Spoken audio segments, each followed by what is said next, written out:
Oke,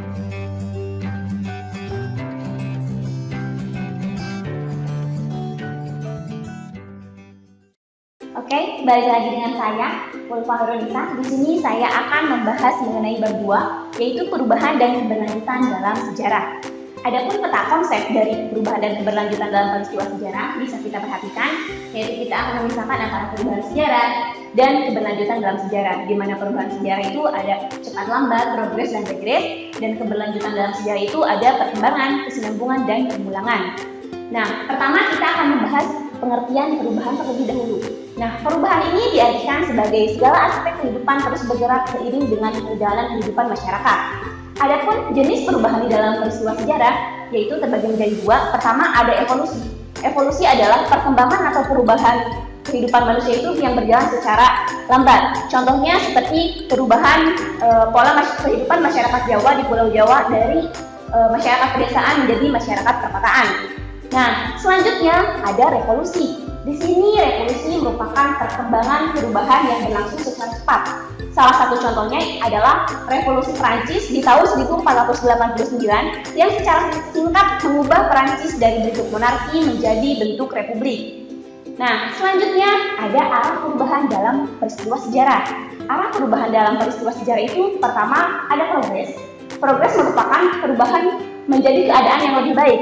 Contohnya seperti terjadinya revolusi industri yang memberikan dampak yang lebih baik kepada Eropa pada saat itu hingga pada saat ini. Bisa kita lihat ya, revolusi industri ke-1, ke-2, ke-3, dan ke-4.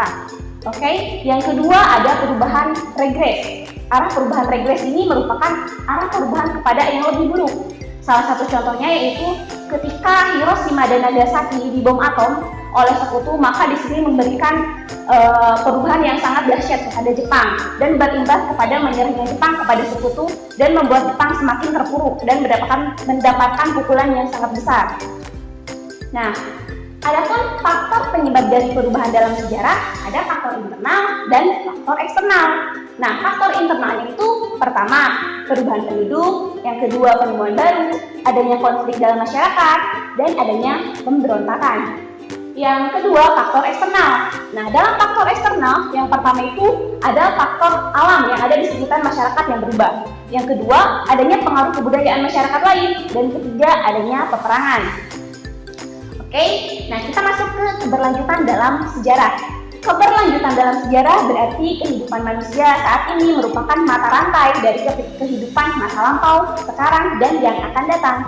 Sehubungan dengan konsep waktu, dalam ilmu sejarah, menurut Kunto Wijoyo, meliputi perkembangan, keberlanjutan atau kesinambungan, pengulangan, dan perubahan. Nah, yang pertama perkembangan.